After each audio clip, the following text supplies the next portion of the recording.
दोस्तों, skill eco mart में आप सबका स्वागत है। जैसे कि आपने थंबनेल से जाना, ministry of social justice and empowerment का एक बेहतरीन प्रोजेक्ट पीएम स्पेशल अभी लाइव हो चुका है और वो भी पूरे भारत के लिए, यानी पूरे इंडिया में कहीं से भी किसी भी स्टेट से कोई भी ऑर्गेनाइजेशन इस प्रोजेक्ट को अप्लाई कर पाएगा। लेकिन उसके लिए कुछ कंडीशंस हैं, वो आप देखेंगे। इस पूरी वीडियो को कंप्लीट देखने के बाद आप समझेंगे।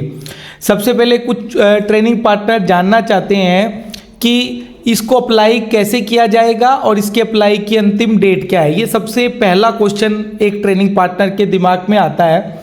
तो जब ये आरएफपी निकला है 9 अक्टूबर को, तो इसके 30 दिन के अंदर अंदर आपको अपना पूरा प्रपोजल हार्ड कॉपी में आपकी स्क्रीन पर दिए हुए एड्रेस पर आपको सबमिट करना होगा। तो उसके बाद आपकी कोई कॉपी ऑनलाइन या मेल के माध्यम से नहीं ली जाएगी। एक ईमेल आईडी आपको दी गई है, पर वो स्पेशली अगर आपको आरएफपी से संबंधित कोई क्लैरिफिकेशन चाहिए तो उस आरएफपी पर मेल करके आप उस आरएफपी की कोई भी शंका को दूर कर पाएंगे।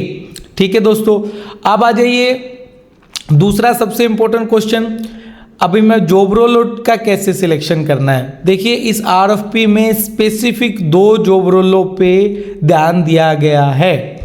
पहला जॉब रोल हेल्थ केयर में जेनेटिक केयर गिवर और दूसरा जॉब रोल डोमेस्टिक एसएससी का एल्डरी केयर टेकर। सिर्फ इन 2 जॉब रोलों के अंदर ही आपको अप्लाई करना होगा।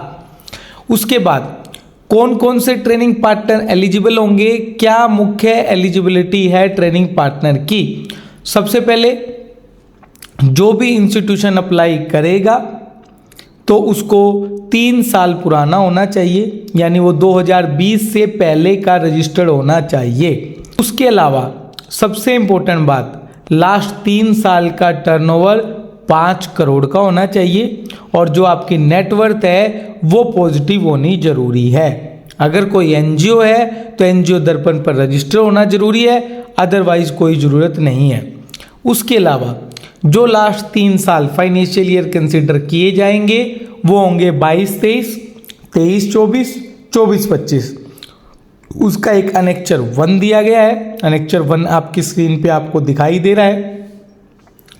समरी ऑफ ट्रेनी ट्रेन, यानी आपने जितना कैंडिडेट यहाँ पढ़ाया है वो सारा कैंडिडेट आपको यहाँ डिटेल डालनी होगी और इसके साथ आपको ऑर्डर, क्लोजर लेटर और एमआईएस स्नैपशॉट आप लगा सकते हैं।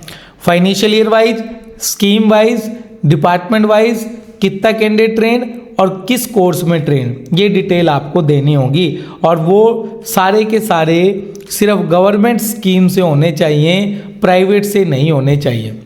इसी तरह जो कैंडिडेट आपने ट्रेन किए हैं उनका प्लेसमेंट का डेटा भी देना होगा, किस कंपनी में वो प्लेस हुए, क्या उनकी सैलरी है और उस कैंडिडेट का फ़ोन नंबर क्या है वो भी आपको देना होगा। उसके अलावा एक अंडरटेकिंग आपको सबमिट करनी होगी अनेक्चर 3 के रूप में।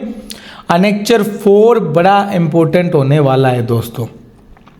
अनेक्चर 4 को डालते वक्त आपको ध्यान रखना है कि सिर्फ आप वहाँ पर वो ट्रेनिंग सेंटर लगाएं जो ट्रेनिंग सेंटर स्मार्ट एक्रीडेशन पे आपके एक्टिव वैलिडिटी के साथ है। और ध्यान रखिए दोस्तों, सिर्फ एक्टिव वैलिडिटी का मतलब सिर्फ वही है 2 ही job role, home institutional care वाला और एल्डरी केयर टेकर, यानी उन 2 जॉब रोलों में आपका स्मार्ट एक्रीडेशन वाला सेंटर होना चाहिए। अदरवाइज तो आपको इसमें टारगेट नहीं मिलेगा।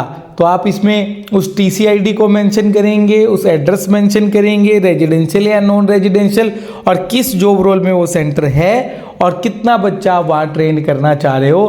तो जैसे आपने कुछ समय पहले एक सोलर का प्रोजेक्ट लगाया था, उसमें भी आपको स्मार्ट एक्रीडेशन सेंटर चाहिए था, यहाँ भी आपको स्मार्ट एक्रीडेशन सेंटर ही देना पड़ेगा, यानी कि उसका जो अप टू डेट और वैलिड सर्टिफिकेट है एफिलिएशन का वो आपको देना पड़ेगा। उसके अलावा एक एफिडेविट 100 रुपये के स्टाम्प पेपर पर आप दें कि आपका ऑर्गेनाइजेशन कहीं भी ब्लैक लिस्ट नहीं हुआ है।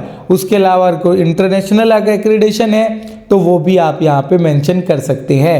तो जल्दी से जाइए दोस्तों, इस शानदार आरएफपी को ध्यान से पढ़ें और इसमें अप्लाई करने की तैयारी करें। अगर आपको किसी भी तरह की कोई भी समस्या आती है तो आपको स्क्रीन पर हमारा नंबर दिख रहा है, ईमेल आईडी दिख रहा है, ये वीडियो यूट्यूब, फेसबुक, इंस्टाग्राम सब जगह अपलोड हुई है। कहीं भी जाकर आप हमारे से क्वेरी या क्वेश्चन किसी भी प्रकार का है तो आप हमें पूछ सकते हैं। धन्यवाद दोस्तों, स्किल स्मार्ट के साथ बने रहने के लिए आपका बहुत बहुत धन्यवाद।